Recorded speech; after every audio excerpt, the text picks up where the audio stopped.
And we are live, guys. What is going on? Welcome to my live review for tonight's edition of Monday Night Raw, the October 30th, 2017 edition of Raw. We got a lot to talk about and cover because this happened to be actually a very noteworthy edition of Raw. As I say in the title of this video, the stakes have been raised for Survivor Series. For the most part, I enjoyed what I saw tonight on Raw until we got to the third hour, and I'll get to that. After that, it kind of, just slowly went downhill, although the main event, that ending for Raw with Strowman returning, that definitely was some good stuff. So, yeah, overall, my thoughts on Raw, if I had to give it a grade tonight, I would go with a B. A solid B. Like I said, I thought there was some decent build tonight for Survivor Series, and several announcements that were made that honestly increased my excitement because going into Survivor Series, I had a lack of excitement. Just looking at the overall card, none of the champion versus champion matches outside of the Usos versus Ambrose and Rollins really had me excited, but there was another addition that did increase my excitement for Survivor Series, so we'll talk about that. And if you guys are watching live, I want to say thank you, and be sure to participate. The live chat will be open throughout this entire video, so as we go along, breaking down the show, be sure to leave your thoughts and comments, and just get the dialogue going. So yeah, I just wanted to say, get that out of the way, and without further ado, let's talk about how Monday Night Raw kicked off the air. We had Kurt Angle come down to the ring. He addressed the entire Raw locker room about last week, how SmackDown Live, they did their sneak attack invasion, and how he wasn't going to stand for it. And before he could even get going, Stephanie McMahon's music hit. And as soon as I heard her music hit, I went, delete, delete, delete. Get this woman off of my television set. I don't need to ever see Stephanie McMahon on Raw for a long, long, long, long time. The show has actually been more tolerable without her on the air. But, of course, you know what happens when Stephanie McMahon comes down to ring? You know what she's going to do. She's going to bitch. She's going to moan. Screw everybody else, She's always in a miserable mood. And she didn't slap Kurt Angle, but she got right in his face. Pretty much said, you're a disgrace. And how dare you, you let Shane McMahon walk all over you, and blah, blah, blah. You know the deal here with Stephanie. She whines and moans. She says, you're going to have a chance to make up for it, though. And this is what I liked. Kurt Angle will captain the Raw Survivor Series team. He'll be captaining them. So he will be competing at Survivor Series. So huge announcement right there. We're going to see Kurt Angle return to the ring again, and makes me wonder if we'll see Shane McMahon captain Team SmackDown Live. And yeah, of course, thank you for bringing that up. Somebody said they turned off Raw when Stephanie's music hit. I came close to doing that. Believe me, I did too. As soon as I heard her music hit, I just groaned. I'm like, oh my God, did I actually do this again? But yeah, Stephanie pretty much said to Kurt, you'll get the McFoley treatment if you don't win at Survivor Series. So the stakes have been raised, although I would still like to see them add the winning brand gets the main event of WrestleMania, or the winning brand gets the last 5 entrants in the Royal Rumble match, or the winning brand gets, draft picks, or the winning brand, if Raw wins, they get to go back to 2 hours. Honestly, that would be a great prize for the viewing audience, but that's not going to happen. So, yeah. I did like the fact that Kurt Angle is competing, because that gives me another reason to watch. So, they really need to increase my excitement level for Survivor Series, because as of now, I need more to watch, because it's 4 hours. Honestly, I don't know if I'm going to devote my time to watching that if there's not much going on that card. Like I said, you want me to devote 4 hours of my time to your product, you got to give me a reason. Otherwise, I'm just going to go click, and I'll probably watch NXT Take. Oh, I know I'll watch NXT TakeOver War Games. But yeah, so far Survivor Series got a lot of work to do. We then had what was supposed to be Bayley versus Alicia Fox. And however, it was revealed that Nia Jax, who rumors were circulating on the internet that Nia walked out. She was dealing with some injury. She talked to The Rock about, getting advice on what to do. She was unhappy. I wasn't surprised to see Nia Jax come back. I thought, more than likely that she would return. I didn't think she'd walk out. I thought she just took some time off, to rest and heal up from her injuries. So we have her back. Of course, on the flip side of that, we have the release of Emma, Summer Rae, and Darren Young. And Emma was the release that I was particularly upset about. Just disappointing to see how WWE dropped the ball when it came to booking Emma. Never really, hashtag, I know it's cliche, but giving Emma a chance. And they never really did on the main roster. On her first day in, they pair her with Santino. And it was from there, one thing after the other, just irrelevance. And, it was frustrating to see, although I wish nothing but the best of luck to all three of those talents. And hopefully we see more leave in the future and go to other companies, other places, or other line ventures in life. If you're not happy there, happiness shouldn't be equated to making money. I mean, yeah, it's nice to make money, but if you're not happy, then you should just get out of there, out of WWE. So hopefully, like I said, we see more talents who are frustrated, upset. You know what? Say, screw it. I'm leaving, and I'm going to go prove you guys wrong. Prove them wrong and make them want to take you back. That's the best attitude that you can have. But Bayley versus Nia Jax, it was really pretty much all Nia here. She hit a running rolling senton onto Bayley and hit the leg drop for the win. And Alicia Fox says she will pick Nia Jax for the first member of Team Raw. So there you go. Nia Jax returns, and then as soon as that happens, we have Samoa Joe come back. It was so great. Been waiting for a long time to see the badass Samoan himself return to Monday Night Raw. And Joe was fired up. Joe was full of piss and vinegar. He pretty much cut a promo and said, did you guys miss me? Well, he didn't miss any of, fans. And he said he's going to beat the hell out of his opponent tonight, which just so happens to be Apollo Crews. And let's just say it really wasn't much of a matchup here. Crews got a little bit of offense in, but once, Joe obliterated him with the Uranagi suplex, which was a really nice spot, he just said, yeah, I'm just going to sit your ass down. And then he locked in the Coquina clutch, makes Apollo Crews tap out. Titus O'Neil goes in there to check on his friend. Joe locks in the Coquina clutch on him. So it is great to see Samoa Joe back. I hope he becomes one of the other four men in the 5-on-5 Raw versus SmackDown match. Could you imagine a team of Kurt Angle, Roman Reigns, Samoa Joe, Braun Strowman, and Finn Balor? That would be my ideal, as I tweeted out earlier tonight. That would be my ideal Survivor Series team. So we'll see. And moving on from that, we have the Intercontinental Championship was actually on the line tonight. Kurt Angle said, well, The Miz, you showed up late here on Raw. I'm going to have you defend the Intercontinental Championship. And that was a welcome sight to see, because seriously, when was the last time that the Intercontinental Championship here was on the line? Honestly, I can't remember. It's been that long. So we had an impromptu match here. Miz's opponent wasn't announced until it was revealed to be Matt Hardy. And another nice surprise here, Matt Hardy, we haven't seen much of him on Raw. He's really been relegated when it comes to, main event. I was like, really? You're going to have Matt Hardy and he's not going to be on Raw? You're just going to use him on main event? So that was disappointing. But it was nice to see Matt Hardy come back to Monday Night Raw. And him and The Miz, I thought they had a solid match here. Good back and forth action, some close near falls. I thought maybe there might be a slight chance of Matt Hardy picking up the Intercontinental Championship, shaking things up here.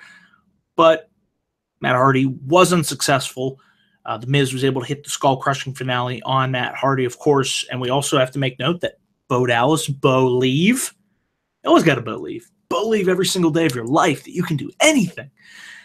He returned tonight on Raw. So, like I said, tonight was a night of returns. And I might change the title of this video to that, because seriously, it felt like it. Every hour, it's like we had a return. But good match. Like I said, The Miz had some good matches here. He had a good match against Jeff Hardy, and now a good match against Matt Hardy. So yeah, like I said, we're rolling on here with Raw. I was really enjoying the show up until this point. And then we have the announcement of Alexa Bliss taking on Mickie James tonight for the Raw Women's Championship. And we get more action with the women. We have Asuka taking on Stacey Cullen, local talent. And they did here what they should have done with Asuka the previous week. You know, instead of having a long competitive match, just put her up against some jobbers week after week after week and just have Asuka go in there, hit all of her signature moves, beat the crap out of this person, show why she is, you know, she can dominate, and build her up slowly over time to, you know, a wider audience that is unfamiliar with her. Now, of course, us, the hardcore fans, we are familiar with Asuka and what she was able to do on NXT. But, you know, to pipe her up to the casuals is somebody that's dominant, and then, you know, no disrespect to Emma, but like I said, it was the way that they booked her. You know, you can make a different case for if Emma was booked more strongly going into that match against Asuka, but the point is she wasn't. And then, of course, she was eventually released. So you just look at the way that they introduced Asuka in those first two matches, and compared to what they did here, I liked what they did here. Like I said, it was a beating, it was a mugging. She beat the shit out of this person and hit the Asuka lock and for the win. So yeah, fine with the way that they booked Asuka here. Probably the best that she has been booked so far on the main roster. Kurt Angle's backstage, and who would show up but Daniel Bryan? I'm like, holy shit, why the hell is Daniel Bryan here on Monday Night Raw? Bryan told Angle he had nothing to do with the sneak attack by Shane and the SmackDown crew the week before.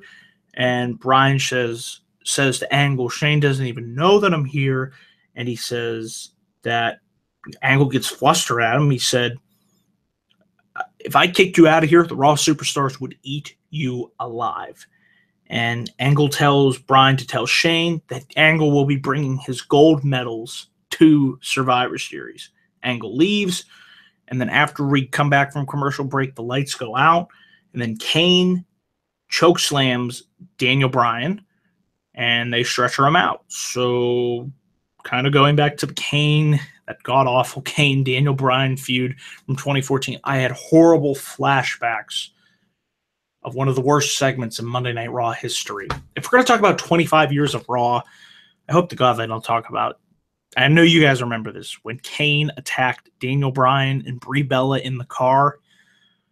That was cringeworthy television. And we certainly had cringeworthy television tonight on Monday Night Raw.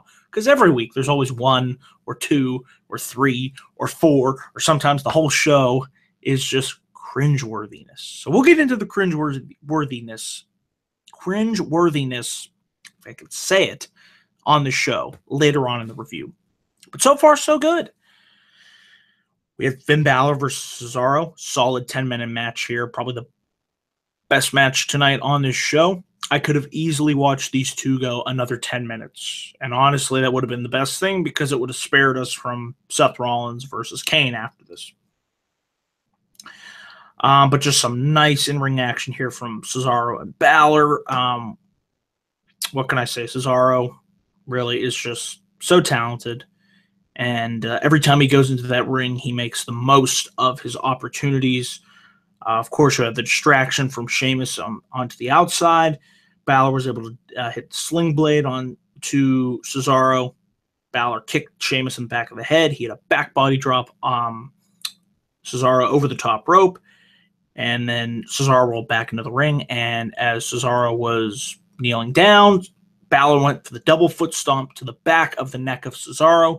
And Balor picks up a win here, regains some momentum after the previous week of losing to Kane. Glad I didn't do a review last week, because I would have ripped that apart. It is what it is, but we moved on. Balor picks up a win here. Solid match against Cesaro. Another good outing for Balor after taking on AJ Styles at TLC. Kane comes out. He tombstones Finn Balor on the entrance ramp, and then he gets in the ring and takes on Seth Rollins. So I had more horrible flashbacks to 2015. Now we're going to go back to 2015 when we had Kane versus Seth Rollins. Anybody remember that feud? Boy, what a classic that was. And their match at Hell in a Cell, which I still remember. I don't even think I paid attention to the match. I was on my phone for the entire portion of that. So that was just great stuff right there. So glad that we revisited this tonight on Monday Night Raw. And the match that Kane and Seth Rollins had here, it was okay. Nothing really too special, just the match. And Kane was able to win the match when Rollins tried to hit a springboard, and then Sheamus and Cesaro attacked Dean Ambrose. Rollins dove on Sheamus and Cesaro, and Kane caught him as Rollins was trying for the springboard attempt, hits choke slam on Rollins, and beats Seth Rollins. Kane tries to attack Rollins, and then Dean Ambrose hits the dirty deeds on Kane. Kane immediately sits up, hits the tombstone on Dean Ambrose, and the tombstone on Seth Rollins. Cesaro bail from the ring, and they really made Kane look strong on this show. So I guess they're building him up for a match with Braun Strowman at Survivor Series. Honestly, I wouldn't do that. What I would rather see is what I would like to see is Cesaro and Sheamus, or not Cesaro and Sheamus, Cesaro and Finn Balor go at it again and make that a qualifying match to determine who becomes a member of Team Raw. And you want to do another qualifying match? Why not do Kane versus Braun Strowman as a qualifying match? And if Strowman wins, he qualifies and makes it on the Team Raw. That way, we don't have that match on the pay-per-view, and instead we have Braun Strowman where he should be in the Team Raw Survivor Series match. So there you go. I think it just works better that way. But they're probably going to get Kane versus Braun Strowman, so it is what it is. Backstage, we had The Miz, who was going to celebrate retaining his Intercontinental Championship, and they go into this room, and they find a bag full of garbage. And you know what that means? It means that Braun Strowman is going to return. Either that or he has a new career as a garbage man. Kane versus Braun Strowman in a buried alive match. Sure. If you're gonna do the thing on pay-per-view, I guess a buried alive match would be a suitable stipulation if you want to, put Kane away for good, bury him alive. Strowman moves on, looks dominant, what have you. So, okay. Wouldn't be too bad of an idea. And then we have this. I don't even know know who came up with this. Whoever came up with this should be fired and then rehired and then fired again and then rehired one more time and then fired. So about 3 times sounds good. I can't believe I'm reading this. The All Hallows Eve Trick or Treat Street Fight featuring Rhino and Heath Slater dressed up as Santa Claus versus Gallows and Anderson, who were dressed up as their Southpaw regional wrestling characters. Tex Ferguson and Chad Too Bad. They used styrofoam tombstones, pumpkin guts. They put pumpkins on each other's heads. This is ridiculous. Pumpkin pie shoved into each other's faces. WWE, I'm begging you, I am pleading you, please, for the love of all that is good in this world, nobody wants to see trick-or-treat street fights. Nobody wants to see Miracle on 34th Street street fights. That's an oxymoron, whatever. You know what I'm talking about. I was there for that Miracle on 34th Street fight between Cena and Alberto Del Rio. It was trash. It was awful. It's like, and they wonder why nobody takes this shit seriously. When you don't book your product in a serious manner and you have stupid shit like this on it, it's just like, really? Like, and I was thinking, oh, it's Halloween time, so of course we're going to get some stupid street fight or some dumb match that just pointless. And it was just like, makes you groan. So, of course, this match immediately made the list. And if I ever see another one of these matches again, it will make the list. So after that abomination of live television, we had Elias Sampson come down to the ring. He sang a song about how Jason Jordan is, how he attacked him, hit him with the guitar last week. And then, of course, like what happens in all Elias Sampson songs, Jason Jordan interrupts him, hits him with a belly suplex, and Elias walks out to the ring, up the ramp, leaves his guitar in the ring, and Jason Jordan destroys the guitar. So, yeah. That was what it was. We had Enzo and Drew Gulak, who I actually thought kind of entertaining here. Not really too familiar with Drew Gulak due to the fact that I don't watch 205 Live. I'm not that familiar with him. But I thought he was pretty entertaining here, spelling out the word soft as S-O-F-T. And just his delivery, I thought, was perfect. And then they had a very quick match. You could tell they were rushed for time here. Kalisto versus Drew Gulak. Kalisto got the win with the Selena Del Sol. After the match, Enzo beats him down very quickly. So, yeah, not really too much to say about that. We then had the Raw Women's Championship match between Alexa Bliss versus Mickie James. And I have to say, Baltimore tonight, the CM Punk chants, just please stop with the CM Punk chants. It's old. It's come and gone. Punk's not coming back, so just can't take it. Just please stop. So that was one thing that bothered me. Another thing was that this match was just okay. I thought, honestly, the match that they had at TLC was better. And the finish here was just Alexa hitting a right hand onto Mickie James, knocking her out, and that was the finish. I'm like, oh, that's it? I thought maybe Mickie James would get the win here due to the fact that they put this on last, or second to last in this instant. Yeah, I understand that they were bored, but I don't know. To me, I'm just over the CM Punk chants in general. But that's just me. I'm one of the biggest CM Punk fans out there, so. But just my opinion. Just want to throw that out there. Feel free to disagree. But the match between Mickie James and Alexa Bliss, I just thought it was okay. And Mickie James losing, I was surprised to see that happen. I thought maybe they'd have her win her 7th Women's Championship. But I guess not. So we're going to go with Alexa Bliss versus Natalya. Not really a match that I'm dying to see, so there you go. But what ended the show here was the return of Braun Strowman after his brief time of being a garbage truck man. He returns to Raw with a vengeance, and this was corny and over the top, but I actually like this ending segment. So the Miz and the Miztourage are leaving Raw, and they get into this limo, and there just so happens to be a camera inside the limo.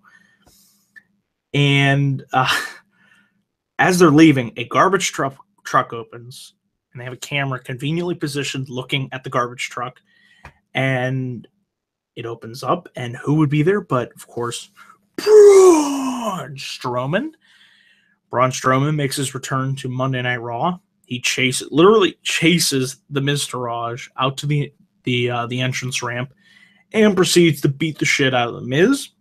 Beats the shit out of Bo Dallas. Literally chucks them down, like almost bowling with the Miztourage down the entrance ramp. And then he proceeds to hit at least 4 or 5 running power slams on poor Curtis Axel.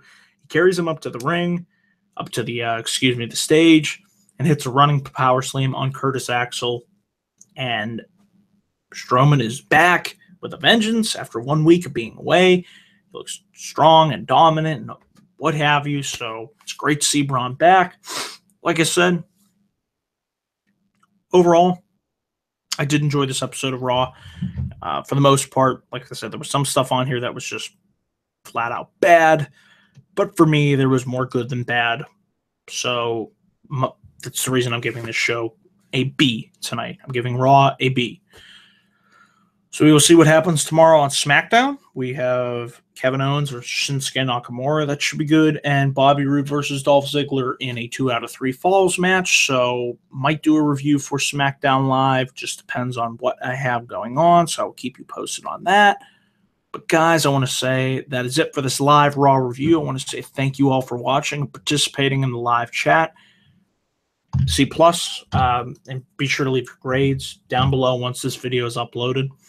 And your thoughts and opinions on Raw tonight. What did you like? What didn't you like? Always enjoy, whether positive or negative. That's what this channel is for, giving you guys a platform, and we can feel free to disagree or have conversation, discussion, what have you. So all that good stuff. So yeah, that is it, guys, for this live review. Be sure to check me out here on YouTube. Click that like and subscribe button, youtube.com/DanielGaza412 for all my latest thoughts and opinions. Be sure to follow me on Twitter at DanielGaza412. Links will be down below in the description box. Until then, guys, I want to say thank you all for watching this video. Have a great night, and I will see you guys in my next video, whenever that may be. So until then, thanks for watching, guys.